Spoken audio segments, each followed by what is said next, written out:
Full Moon sale காலை 9 மணியிலிருந்து இரவு 12 மணி வரை ஜூலை 29 ஒரு நாள் மட்டும். தமிழகத்தில் 41 இடங்களில் லஞ்ச ஒழிப்புத்துறை சோதனை நடத்தி வரக்கூடிய நிலையில் முன்னாள் அமைச்சர் செந்தில் பாலாஜி மீது டாஸ்மாக் நிதி முறைகேடு தொடர்பாக வழக்கு பதிவு செய்யப்பட்டிருப்பதாக கூறப்படுகிறது. அது குறித்தான அண்மை செய்தியை பார்த்து வருகிறோம். கூடுதல் விவரங்களோடு செய்தியாளர் முரளி இணைந்திருக்கிறார்.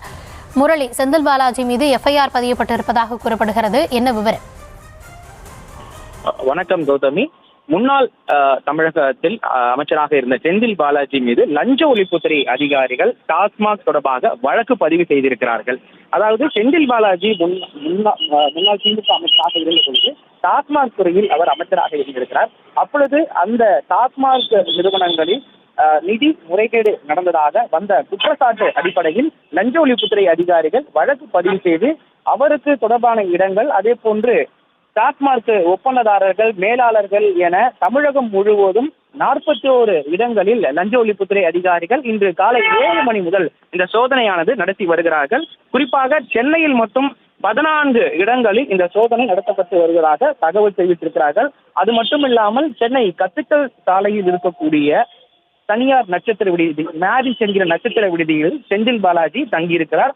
அவரிடம் 3 வாகனங்களில் வந்த லஞ்ச ஒழிப்புத்துறை அதிகாரிகள் தற்பொழுது அவரிடம் விசாரணை நடத்தி வருகிறார்கள். அது மட்டும் இல்லாமல் கரூரில் இருக்கக்கூடிய அவருடைய வீடு, புதுக்கோட்டையில் இருக்கக்கூடிய அவருடைய நெருங்கிய உறவினர்கள் இல்லம், அதே போன்று டாஸ்மாக் ஒப்பந்ததாரர்கள், அதே போன்று மேலாளர்கள், அப்பொழுது அவர் அமைச்சராக இருந்த பொழுது அவர் எந்தெந்த ஒப்பந்ததாரர்களுக்கு டெண்டர் வழங்கியிருக்கிறார், இது போன்ற கிட்டத்தட்ட 41 இடங்களில் இந்த லஞ்ச ஒழிப்புத்துறை அதிகாரிகள் இன்று காலை 7 மணி முதல் சோதனை நடத்தி வருகிறார்கள்.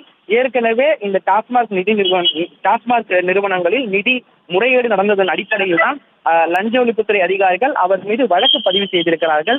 ஏற்கனவே எம்எல்ஏக்கள் பேரம் பேசப்பட்ட விவகாரத்தில் அவர் மீது முன்ஜாமீன் பெற்றிருந்தார். அவர் திருவல்லிக்கேணி காவல் நிலையத்தில் தினந்தோறும் காலை மற்றும் மாலையில் கையெழுத்திட்டு வந்தார். இந்த நிலையில் இன்று காலை அவர் திருவல்லிக்கேணி காவல் நிலையத்தில் ஆஜராகவில்லை. இதனை அடுத்து ஏற்கனவே லஞ்ச ஒழிப்புத்துறை அதிகாரிகள் பல்வேறு இடங்களில் சோதனை நடத்திய பொழுது தற்பொழுது அவர் சென்னை கத்திக்கல் சாலையில் இருக்கக்கூடிய மேரிஸ் நட்சத்திர விடுதியில் தங்கியிருப்பதாக வந்த தகவலின் அடிப்படையில் லஞ்ச ஒழிப்புத்துறை அதிகாரிகள் அவரிடம் தற்பொழுது விசாரணை நடத்தி வருகிறார்கள். கிட்டத்தட்ட 10க்கும் மேற்பட்ட அதிகாரிகள் இந்த விசாரணையை நடத்தி வருகிறார்கள்.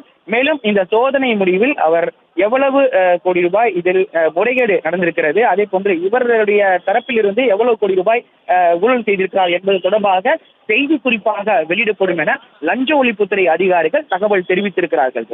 ஃபுல் மூன் சேல் காலை 9 மணியிலிருந்து இரவு 12 மணி வரை ஜூலை 29 ஒரு நாள் மட்டும்.